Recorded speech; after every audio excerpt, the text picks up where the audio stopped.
মহান আল্লাহ রাব্বুল আলামিনের শুকরিয়া যে আমরা একটি নৈতিক দায়িত্ব পালন করার জন্য এখানে এসেছিলাম। আমরা সবাই জানি বিএনপি চেয়ারপারসন সাবেক প্রধানমন্ত্রী বেগম খালেদা জিয়া তিনি জাতিকে তিনবার নির্বাচিত প্রধানমন্ত্রী হিসাবে নেতৃত্ব দিয়েছেন। এর বাইরেও তার একটি সংগ্রামী আপসহীন জীবন ছিল।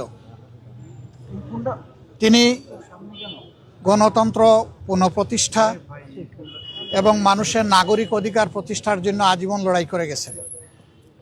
সেই লড়াই করতে করতে তার শেষ জীবনটা অত্যন্ত বেদনাদায়কভাবে জেলেও একাকিত্বে কেটেছে। এই সময় যারা দেশ শাসন করেছেন তারা তার সাথে অমানবিক আচরণ করেছেন। তিনি যখন গুরুতর অসুস্থ হয়ে পড়লেন তখন তাকে বিদেশে নেওয়ার জন্য দল পরিবারের পক্ষ থেকে বারবার অনুরোধ করা হয়েছে। সরকার তো আমলে নেইনি, বরঞ্চ এগুলা নিয়ে বারবার উপহাস করেছে। আল্লাহ তাআলার বিচার, ইতিহাসের অমুক বিধান, শেষ পর্যন্ত তিনি চিকিৎসা নিয়েছেন, বিদেশেও গিয়েছেন, কিন্তু ততক্ষণে তার বিশাল ক্ষতি হয়ে গিয়েছে। সেই যে তিনি ব্রিটেন থেকে ফিরে আসলেন, আর কিন্তু বিদেশ চিকিৎসা নিতে যাওয়ার মতো উপযুক্ত স্বাস্থ্য আর তার থাকলো না। স্বাস্থ্যটা এতটাই ভেঙে পড়ল যে শেষ চিকিৎসা তাকে দেশেই নিতে হয়েছে। এই ক্ষেত্রে আমরা তার আত্মার মাগফিরাত কামনা করি। মহান রাব্বুল আলামিনের দরবারে দোয়া করি আল্লাহ তার বান্দির উপরে রহম করুন এবং জান্নাতের সর্বোচ্চ দরজা তাকে দান করুন। আমরা সহানুভূতি জানাই, সহমর্মিতা জানাই তার সন্তান বিএনপির ভারপ্রাপ্ত চেয়ারম্যান জনাব তারেক রহমান সহ তাদের পরিবারের সদস্যবৃন্দ, সংগঠনের নেতাকর্মী এবং তার চিকিৎসা কাজে যারা নিয়োজিত ছিলেন সেই সমস্ত চিকিৎসক সমাজের প্রতিও আমরা ধন্যবাদ জানাচ্ছি, কৃতজ্ঞতা জানাচ্ছি যে তারা বেগম খালেদা জিয়া দেশনেত্রীকে অত্যন্ত আন্তরিকতার সাথে তাদের সর্বোচ্চ যোগ্যতা অনুযায়ী তারা চিকিৎসা সেবা দিয়েছে। এটা আমাদেরকে অনুপ্রাণিত করে যে ভবিষ্যতে নাগরিকরা এমনটাই আমাদের দেশের চিকিৎসক সমাজের কাছে আশা করতে পারেন। তিনি চলে গেছেন ইতিহাসের একটা বিরল সম্মান নিয়ে। তার শেষ বিদায় সম্বর্ধনা অনুষ্ঠিত হয়েছে গতকাল এবং মানুষ আবেগ দিয়ে, চোখের পানি দিয়েই তাকে বিদায় দিয়েছে। এইটা তার পাওনা ছিল। উনি জাতির জন্য যে অবদান রেখেছেন তিনি তার পাওনাটাই আল্লাহর পক্ষ থেকে পেয়েছেন।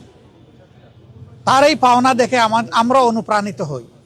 আমরাও যদি জাতির জন্য সেরকমটা অবদান রাখতে পারি, হয়তোবা এদেশের মানুষ আমাদেরকে এইরকমই একদিন বিদায় দেবে। এটা সবার কপালে জুটে না। এই সম্মানটা পাওয়া, মানুষের চোখের পানি দিয়ে বিদায় সম্বর্ধনা পাওয়া, এটা বিশাল ব্যাপার। আমরা এই জন্য আল্লাহ রাব্বুল আলামিনের শুকরিয়া আদায় করি যে তিনি তার বান্দির প্রতি রহমশীল হয়েছেন। দেশ এখন একটা গুরুত্বপূর্ণ বাঁকে আছে। আগামী নির্বাচন অনুষ্ঠিত হবে একই দিনে, জাতীয় সংসদ নির্বাচন এবং গণভোট। সংস্কারের জন্য গণভোট আর সরকার গঠনের জন্য সাধারণ নির্বাচন। 12 তারিখের এই নির্বাচন নির্বিঘ্ন হোক, সুন্দর হোক এবং গ্রহণযোগ্য হোক, আমরা এটা দোয়া করি। আজকে এই বিষয় নিয়ে আমরা আলাপ আলোচনা করেছি এবং আমরা এটাও বলেছি, প্রিয় দেশের স্বার্থে অতীতে আমরা একসাথে কাজ করেছি, আগামীতেও দেশের স্বার্থে ইনশাল্লাহ আমরা একসাথে কাজ করব। তারেক রহমান সাহেব সহ বিএনপির নেতৃবৃন্দ একই আকাঙ্ক্ষা ব্যক্ত করেছেন, আমরাও একই আকাঙ্ক্ষা ব্যক্ত করেছি। এমনকি আমরা এটাও বলেছি যে 5টা বছরের জন্য জাতির স্থিতিশীলতার স্বার্থে একটা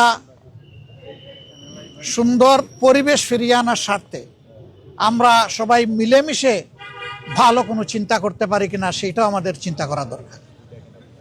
এবং আমরা এটাও বলেছি, নির্বাচনের পরপরই, সরকার গঠনের আগেই আমরা ইনশাল্লাহ বসবো, খোলা মনে কথা বলবো, জাতির জন্য আমরা চিন্তা করব, জাতির জন্য আমরা সিদ্ধান্ত নিব। আপনারা দোয়া করবেন আমরা সবাই যেন ম্যাডাম যে ঐক্যের জায়গাটা পাটাতন যেটা তৈরি করে দিয়ে গেছেন তার উপর দাঁড়িয়ে আমরা যেন আমাদের দায়িত্ব পালন করতে পারি। আপনাদের সবাইকে অসংখ্য ধন্যবাদ।